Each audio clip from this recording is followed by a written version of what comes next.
이제 10번째 재앙인 장자의 죽음의 재앙이 남아 있습니다. 하나님께서는 지금까지 9가지 재앙이 오는 동안에 하나님께서는 애굽 땅과 그리고 이스라엘 백성들이 살고 있는 그 지경을 구별하셨습니다. 근데 그 구별하는 데에 하나님께서 특별하게 이스라엘 백성들에게 어떤 명령을 하셔서 너희들이 이것을 이행해야지만이 내가 너희들에 있는 그 지경을 구별하겠다라고 말씀하시지 않고 하나님께서 구별해 주셨습니다. 그런데 10번째 재앙 때에는요, 그 재앙이 내릴 때에 이스라엘 백성이든 애굽 사람이든 하나님의 죽음의 신이 거기에 임하게 될 터인데 그 죽음으로부터 피하기 위하여서는 이렇게 해야 한다라고 명령을 이스라엘 백성들에게 내리십니다. 그 명령은 오늘 이제 본문을 하나하나 살펴볼 텐데요. 먼저는 어린 양을 잡으라라고 이야기합니다. 그 어린 양은 10일에 선택을 해서 14일에 잡아야 합니다. 그래서 4일 동안 어린 양을 간직하여서 하고 있다가 마지막 사흘째 될 때에 4일째 될 때에 그 어린 양을 잡습니다. 6절 말씀을 보면요. 이달 열 나흘까지 간직하였다가 해질 때에 이스라엘 회중이 그 양을 잡고, 여기 보면 간직하다, 간직하였다가 라고 되어 있는 이 단어가 있습니다.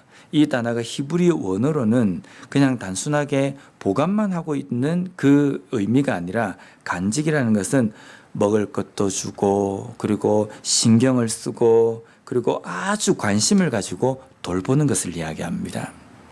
하나님께 바쳐질 어린 양, 그 양을 그냥 내가 이거 선택해야겠다 그리고 무관심하게 그냥 두는 것이 아니라, 이것이 나중에 흠이 있거나 뭐 이렇게 되도록 내버려 두고 방치하고 있다가 그냥 4일째 될 때에 그것을 그냥 하나님께 바치는 것이 아니라, 그 4일 동안 그 양을 선택을 해서 잘 보살펴야 됩니다. 보살피고 어디 흠이 나지 않을지 아주 조심스럽게 다뤄야 된다는 겁니다. 왜 하나님께서는 이걸 명령하셨겠습니까? 오늘도 가서 이 양은 하나님께 드릴 양이다. 이 양을 통하여서 우리가 죽음의 그 재앙으로부터 하나님께서 우리를 지켜주신다. 뒤틀째에도 나가서는 그 양을 보면서 그것을 다시금 또 묵상을 해야 되는 겁니다. 그래서 그 4일 동안에 그 양을 간직하는 그 일을 통해서 다시금 그 양을 통하여서 하나님께서 명령하신 그 명령에 순종할 때에 이스라엘 백성들을 구원하신 하나님의 그 은혜를 묵상하도록 하신다는 겁니다. 그리고 이 양을 잡고 그 피는 그 양을 먹을 집의 좌우 문설주에 발라야 합니다. 우리가 이 좌우 문설주에 피를 바르는 이것은 예수 그리스도의 죽으심을 상징한다라고 우리가 잘 알고 있습니다. 근데 피를 바른 그 집안에서 이 고기를 불에 구워서 먹는데 그냥 먹는 것이 아니라, 오늘 본문에 보면 하나님께서 구체적으로 이 어떻게 하고 먹어야 되는지에 대해서 명령을 하시는데요. 11절 말씀에 보면 너희는 그것을 이렇게 먹을지니 허리에 띠를 띠고 발에 신을 신고 손에 지팡이를 잡고 급히 먹으라. 이것이 여호와의 유월절이니라. 보통 우리가 고기를 구워서 먹는다라고 이야기하면 좀 느긋하게 먹어야 됩니다. 근데 지금 11절에 하나님께서 명령하신 이 옷차림은요, 사람이 어떤 식사를 할 때의 옷차림이 아니라 뭔가 급하게 어디를 떠날 때의 모습입니다. 400년의 그 노예 생활을 애굽에서 이제 청산을 하고 내일이면 곧 떠나게 될 터인데, 그 떠나게 될 때 이 어쩌면 이스라엘 백성들에게는 이날 이 저녁이 애굽 사람에게는 큰 재앙이지만 이스라엘 백성에게는 애굽의 그 긴 노예 생활의 종지부를 찍는 날이거든요. 그러면 때로는 어린 양이나 염소의 한 마리를 잡을 만한 그 가족 숫자가 되지 않을 때는 이웃들도 같이 초청을 해서 그룹으로 모여가지고 먹습니다. 그러면 적어도 400년의 그 시간을 생각하며 느긋하게 앉아가지고 고기를 뜯으면서 음료수와 함께 좀 같이 병행을 해서 이웃과 함께 가족들과 함께 그 400년의 그 시간을 회상을 하면서 앞으로 우리가 가나안 땅에 들어가서는 이런 삶을 좀 살아야 되겠다라고 생각하고 뭔가 그렇게 마지막 저녁을 또 이 고기를 먹으면서 그렇게 할 수 있지만 하나님께서는 그걸 명령하시지 않고 급하게 먹으라고 이야기합니다. 이 뜻은 하나님께서 이스라엘 백성들에게 명령하실 때에 이 차림대로 급하게 고기를 먹으라고 하는 것은 죄의 아래, 사망 아래 있던 이스라엘 백성, 하나님의 백성들이 하나님께서 구원하셔서 새로운 땅으로 이전하실 때에, 새로운 땅으로 이들을 옮기실 때에 천천하게 느긋하게 할 일이 아니라 거기에서 빠져나올 때는 단번에 나와야 된다는 겁니다. 결단이 필요하다는 겁니다. 또 하나님께서 구원하심은 점진적으로 되는 것이 아니라 단번에 그 구원을 이루셨다는 것을 상징하고 이야기를 하신다는 겁니다. 우리가 우리의 삶 속에서 힘들고 우리의 삶 속에서 죄의 아래, 사망 아래, 멸망 아래에 있는 우리의 영혼을 예수 그리스도의 죽으심으로 인하여서 우리를 구원해 주셨습니다. 근데 그 구원해 주셔서 우리가 구원받은 백성으로 우리가 이 땅의 삶을 살다 보면요, 때로는 힘들 때가 있어요.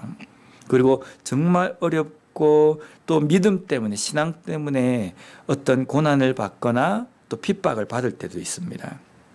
근데 우리가 아무리 핍박받고 고난을 받는다 할지라도 우리가 이거 너무 힘들구나, 그래서 대안을 찾아야 되겠다라고 했을 때 그 대안이 다시금 사망 아래로 들어가는 것이 절대로 대안이 될 수 없는 겁니다.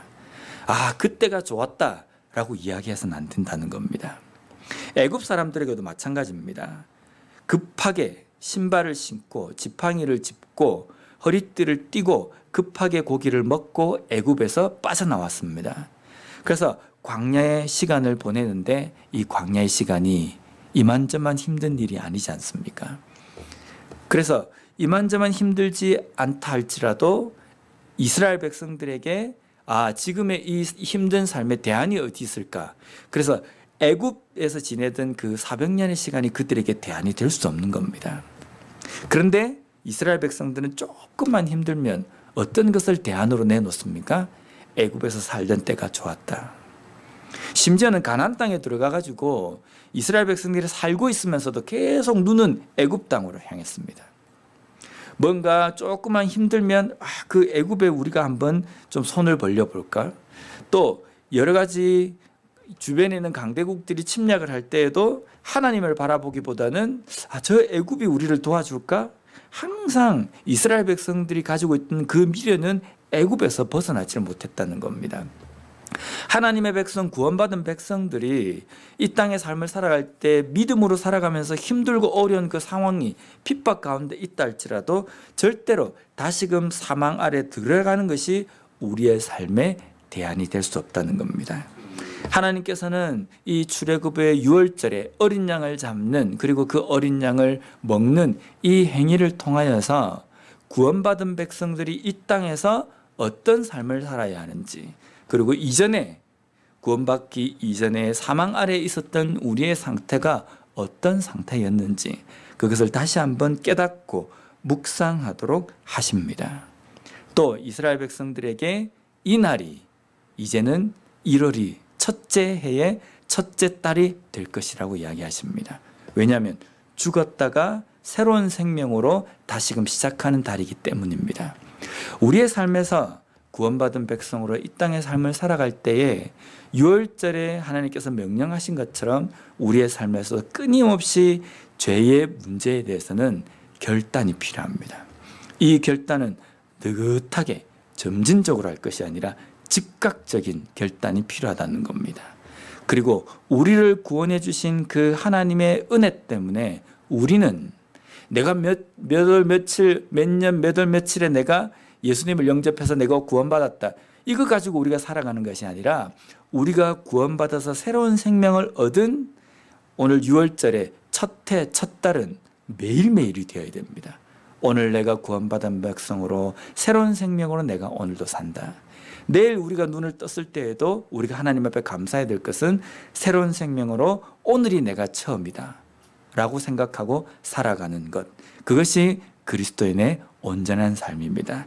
그러한 매일매일의 삶을 통하여서 하나님의 그 구원의 은혜를 묵상하며 살아가는 우리 모두가 되었으면 좋겠습니다. 기도하겠습니다.